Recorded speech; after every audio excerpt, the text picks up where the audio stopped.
Welcome into this preseason edition of the Duval Dive. Not just preseason in the sense that it's that part that's before the season. We're talking we actually have football to talk about, but in that kind of whose line is it anyway, where the lineups are all made up and the points don't matter, right? Anyways, of course, I am Kyle Nash, the student of the game of Jaguars on SI.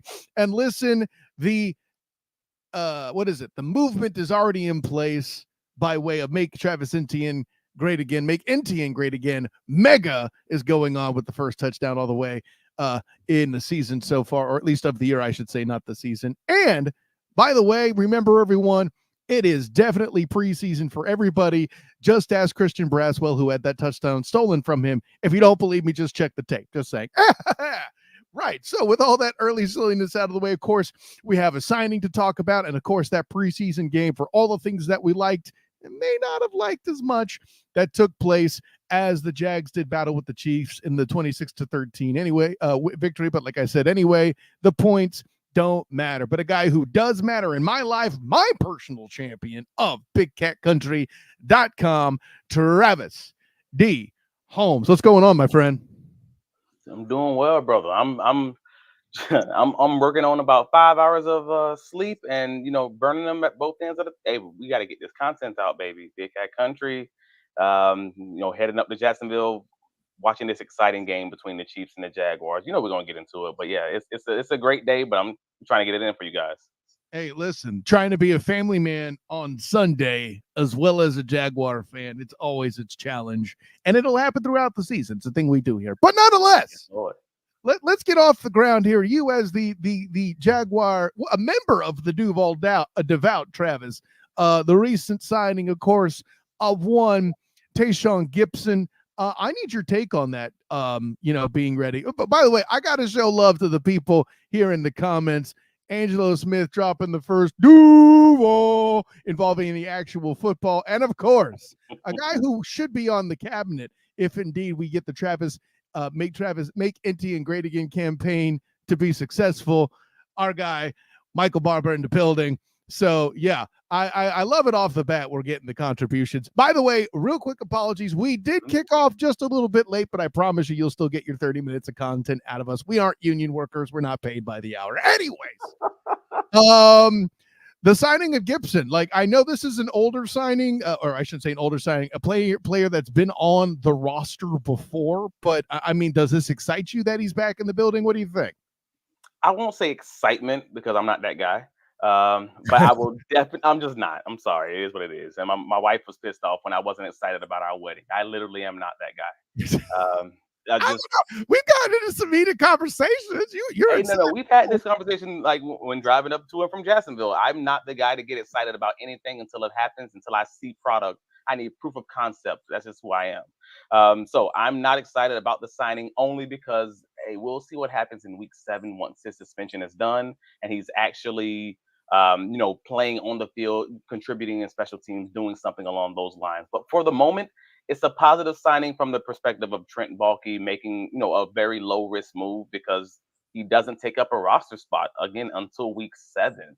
So the team can do whatever they want to do up until that time frame. He basically guarantees himself a roster spot for 6 weeks while he's suspended. And whether that means Adrian Amos or Terrell Edmonds, whoever they decide to keep on the roster in that spot while Dewey's injured, they can still keep them for their first 6 weeks and then they can kick the ball down the road. It's a no risk signing in that way. So overall, it's a good signing. Yeah, well, I appreciate you seeing the value there. That makes a lot of sense. And as for what you don't think is exciting or not, Michael Barber saying a little bit of TMI there. That might be a thing. There are some things, hey, listen, he didn't mention whether or not he was excited about the wedding night. So I think that might be a little bit more TMI. Hey, that's proof of concept, buddy. All right. At the end of the day, hey, my wife knows who I am. She knows who she was marrying, man. And it worked out well. We're coming up on 13 years. Hey, we're doing well. Well, yeah. Let me go to this. Mike's got another comment in there, but let me go to Angelo's question here because I'm kind of curious your take on this. I doubt we have an exact answer if this question pops up, but he asks, how long will Eric Armstead be on the PUP list? I believe Doug's already pretty clear that everything is going exactly as the planned. That originally they were aware that he was going to be, remotely hobbled or whatever you want to call it from the moment of signing.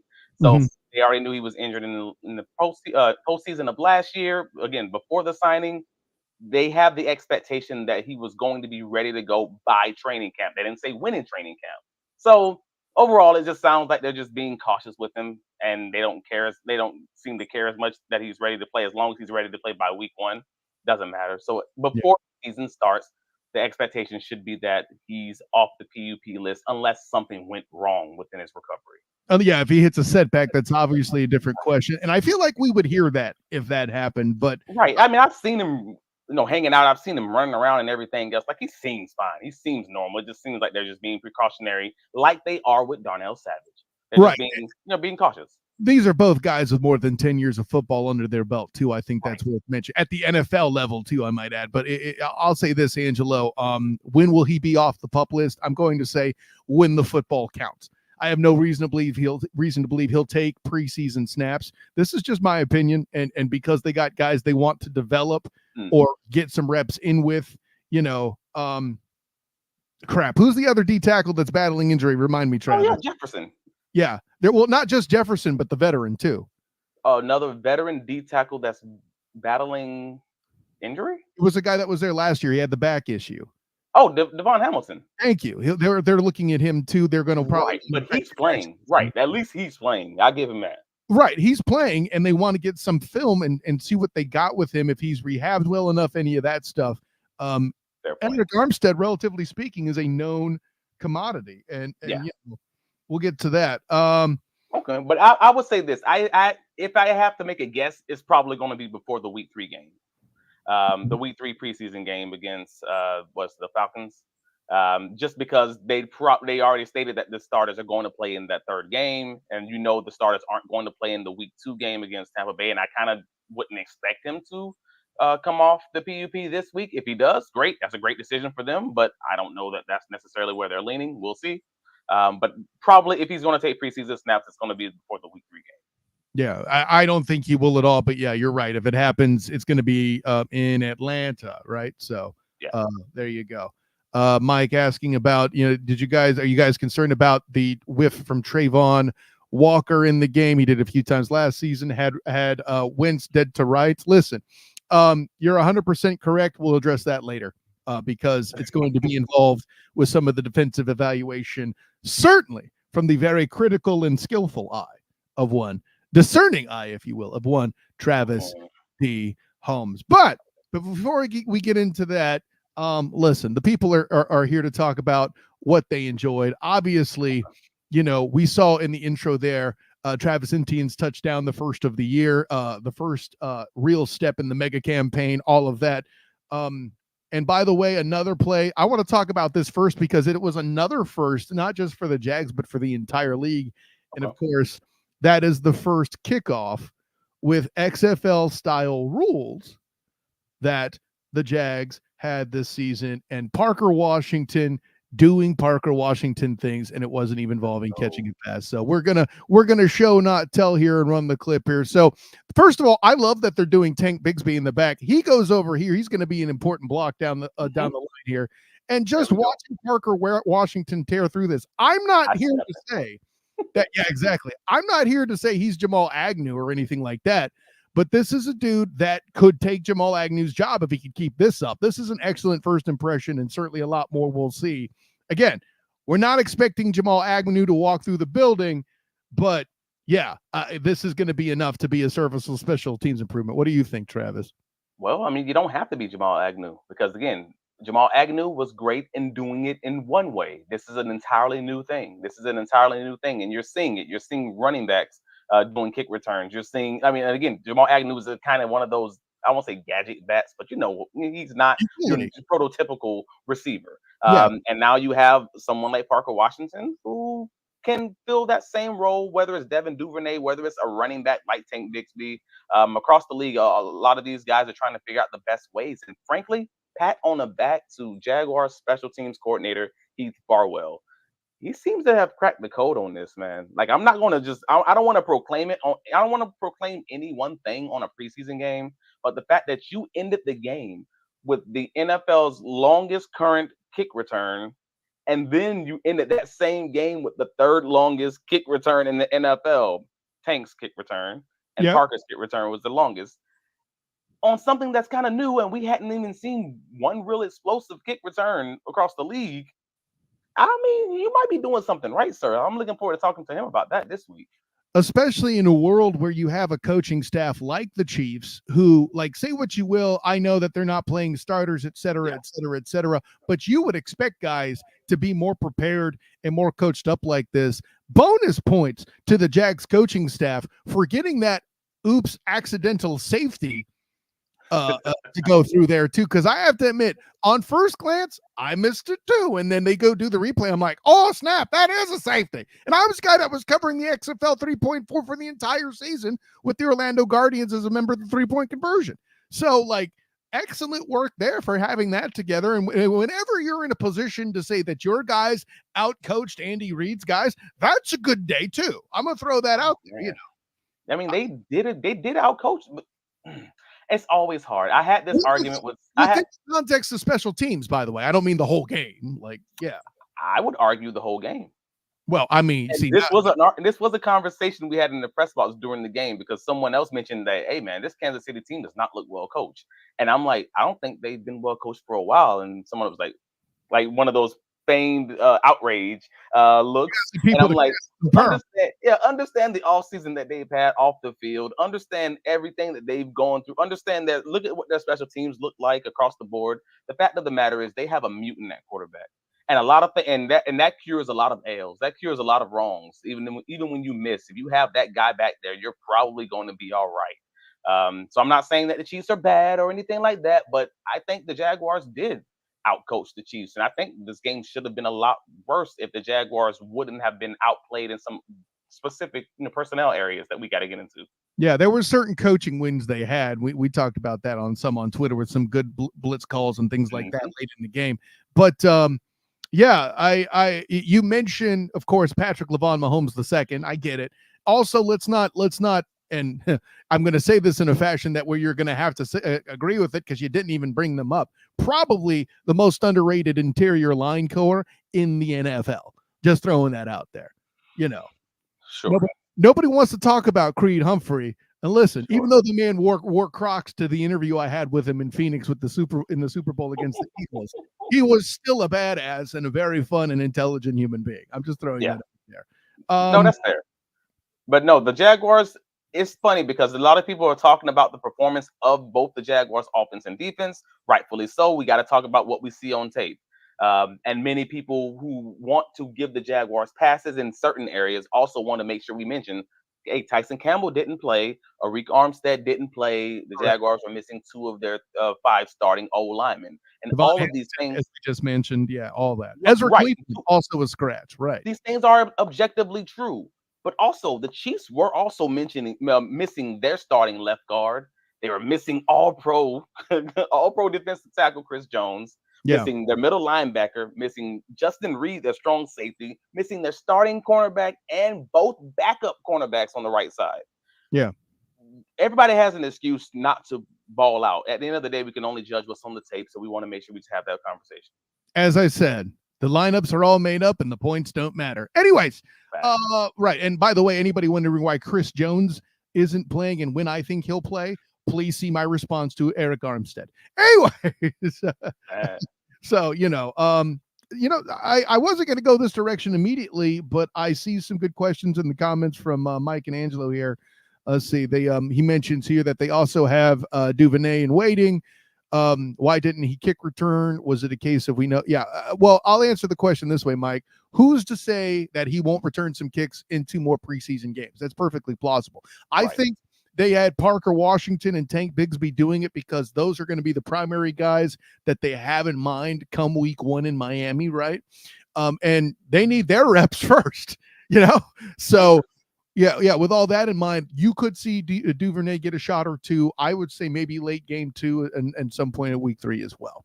That's interesting. I actually thought the opposite. I was thinking of it like, oh no, they know Duvernay is going to be the guy, and they would just want to give Tank and Parker those opportunities to kind of show what they have because they've always said everyone has to prepare like you're the starter. Everyone has to prepare like you're the starter. Competition, competition, competition. Bang the table. That's what they've said from day one. Whether you're the special teams coordinator or the Right. defensive, or the defensive coordinator or the head coach. So they allowed Parker and they allowed Tank to take most of those kick returns, and we didn't see Duvernay at all, did we? Did No, he I take don't any? think we I saw don't him recall. return kicks. No, Yeah, and he may so not be in consideration for that. Who knows? I mean, Mike mentions it too. They also drafted a dude late, specifically right, to but he address. didn't play. Yeah. Yeah, I think he was inactive as well. Right. So with all of that being said, So I I believe I just think that they believe that it's going to be Duvernay, and they want to see what else they have because that those are those things that can make it or break it when you're talking about roster decisions down the line for all the other positions. We have guys who can play multiple spots at that point. you very consistently have portrayed Peterson's stance that everybody needs to prepare their starter and all of that.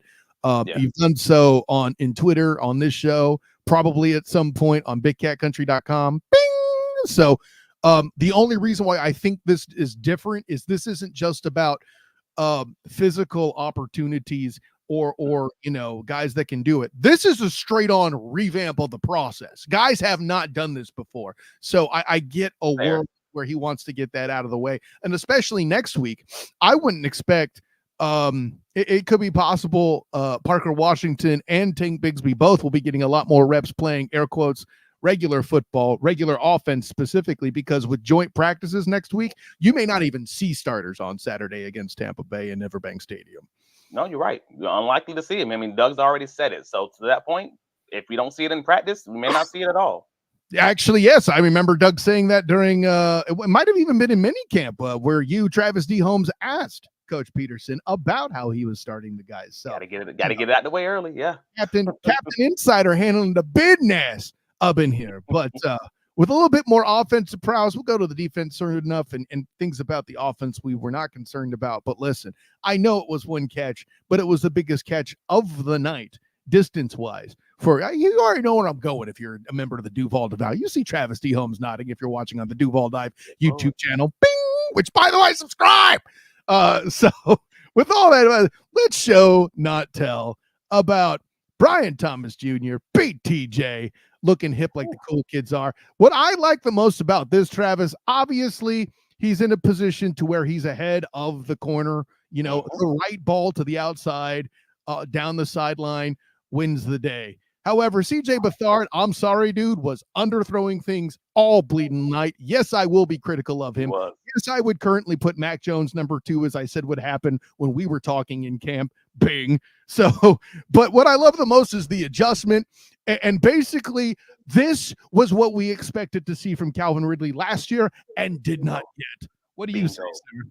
Bingo. I said it in the press box to Gus Lowe, Big Guy Country's Gus Lowe, our site manager, right after the catch happened. I said, if that was Calvin Ridley, and it's not to make a joke or to knock on Calvin Ridley for no reason, but those are those opportunities that would either become an incomplete pass because he wouldn't work back through the contact, or it would have just been pass interference. In this situation, we're not leaving it up to the refs. He came down with the ball, even though it was underthrown. Like yes, and if that would have been thrown a little bit farther, he might have had a chance to, make a play on the ball, maybe even get a few yak yards out of it. So I appreciate him coming down with it because that is the difference between PI and touchdowns. And that's a 7-point difference every game. I mean, maybe it's not so hard to say goodbye to yesterday. Anyways, maybe some other things that crept. And by the way, yeah, we mentioned Trevor Lawrence. He didn't have a particularly terrible night. I know he had to take a sack. I know there was 1 4th and 5 where he took a shot at BTJ. Yeah. Everybody's talking about how Evan Ingram was open. You mentioned it on Twitter. My editor at Jaguars on SI, bing, John Shipley, mentioned it on Twitter as well. It was a whole thing. Overall, though, I don't think anybody is going to say Trevor had a bad night at all. He was 3 of 4, 42 yards, a touchdown. He was very efficient in what he needed to do. He just didn't do it on the one down we wanted him to. And if you saw his post-game presser or his post-game interview, it kind of felt like he just really wanted. he didn't come out and clearly state it. It was kind of one of those vibes or feeling things. Like he didn't seem concerned about the fact that there was a sack or and that he didn't throw the ball up. Like it felt more like he just really wanted BTJ. He wanted that play to be on BTJ. And frankly, I understand it. However, hey man, situational awareness, football IQ is 4th and 5. Keep the drive going. If BTJ is not there because they're playing cover 2 man, come off of it. Find your second read, Evan Ingram, or your third read, Christian Kirk, who both were open on that play, Mm-hmm. and get the ball out and keep the chains moving. So the offensive line did well in that way. The offensive line blocking did well in pass blocking. Uh, there are some opportunities. I mean, screw it. I'm not going to BS this. There is a lot of opportunity for Hans on the left at the left guard spot and Mitch Morris at the center.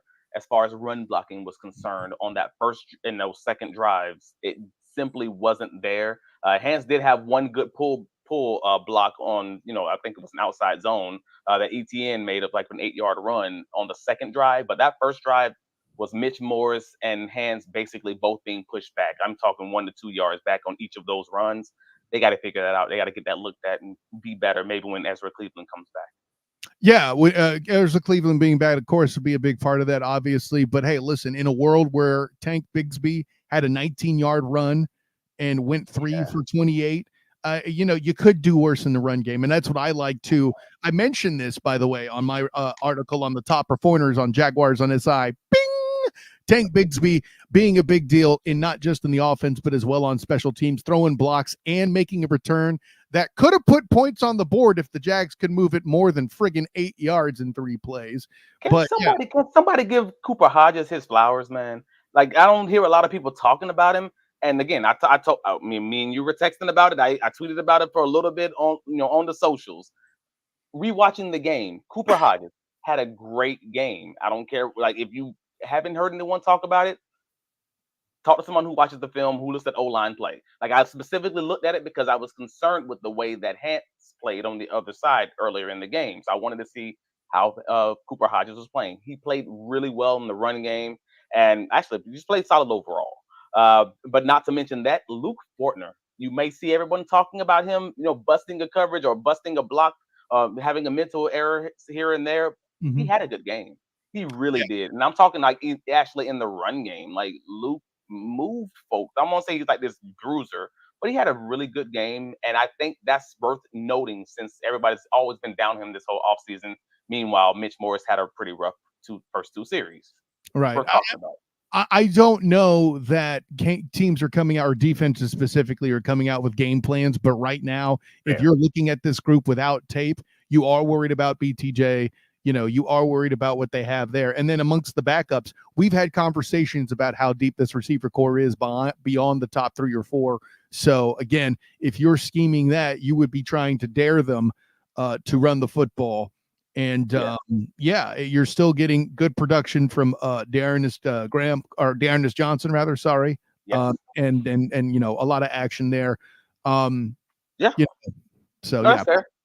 We'll jump over to the defense here, though. I mean, for me, Ventrell Miller, I'm going to throw him and both Yasir Abdullah. I'm going to throw them both flowers for coming back from injuries in 2023 and making their presence known. Abdullah less so, but he did have the only sack in the first half, and that's where Mike mentioned Trayvon missing guys. Like, listen, 2 dudes missed before Abdullah cleaned up the trash there, so to speak. And that's basically his job in that scenario. So he did his job. Am I going to ring the bell and get worried about Walker yet? No. He's still a young player. He's still a guy that's going. I feel like if he's making that miss that we talked about earlier in Mike's comment when we brought it on the screen in game 5, I'm worried. No. But I have questions on the run defense. I mean, let's just say the starters, the defense across the board. It was not a good game. I say game. It was not a good series. Is that fair? Like it was one series against the freaking mutant Pat Mahomes. And who do a field goal? We keep saying that, but like no. Let's keep it a buck. Let's keep it 100. Like no. We didn't hold them to a field goal.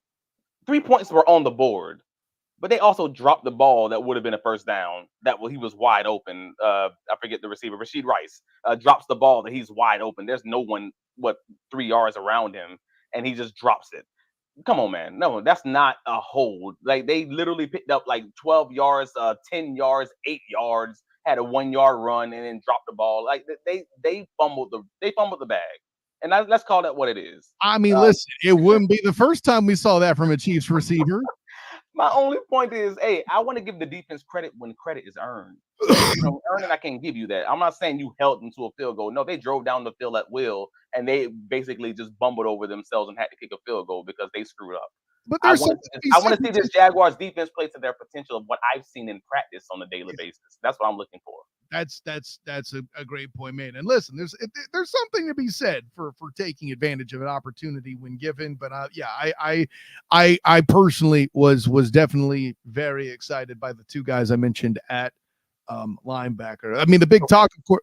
What's that? So can I touch on Travis Gibson had a hell of a second series. Mm-hmm. He basically, I think Gus Lowe mentioned it right next to me. He mentioned he's like there was a tackle for a loss, there was a pressure, there was a quarterback hit, and this is like 3 plays in a row. Dorsett, that's the end of the series, and I was like, all right, that dude had a great game. And PFF said he was the second best defender on the Jaguars in how he played. Terrell Edmonds, apparently per Pro Football Focus, was the best player on the Jaguars defense, and funny enough, I actually had him in my Big Cat Country game recap, posted at midnight last night. So definitely, please take a look at it. Also had Edmonds as the top player on the defense. He had 2 forced fumbles. He gave up 6 yards in coverage. You're not going to do much better than that. Like, frankly, like the guy was out there laying a hit stick like he was the reincarnation of Jamal Adams. I'm here for that at all times. So he's fighting for a roster spot. That's something you want to see, especially in the first half of a football game.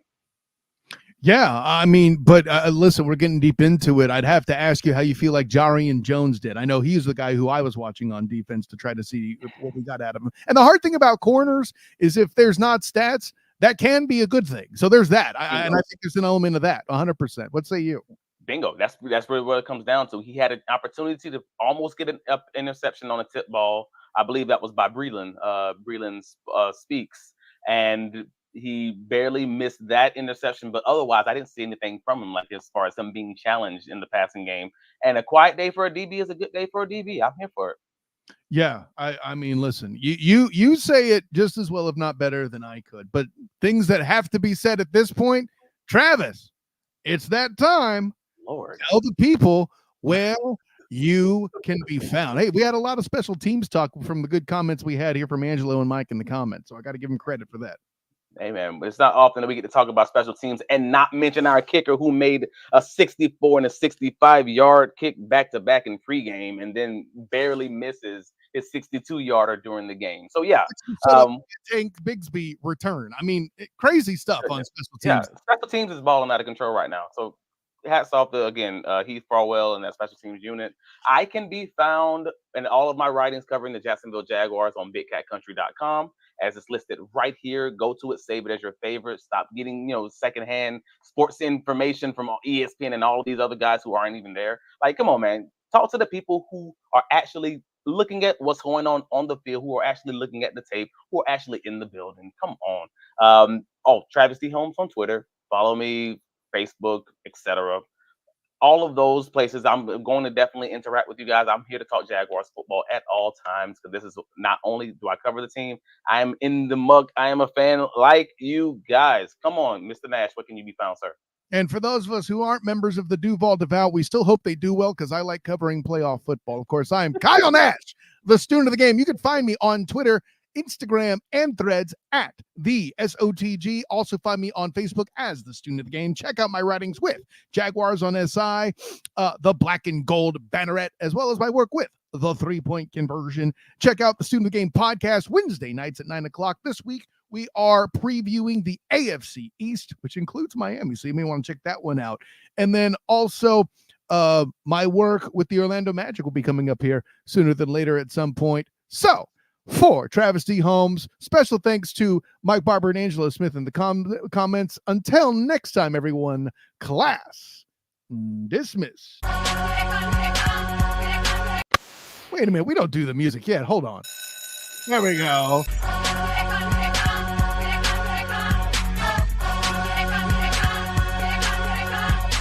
like that remix. Let's go.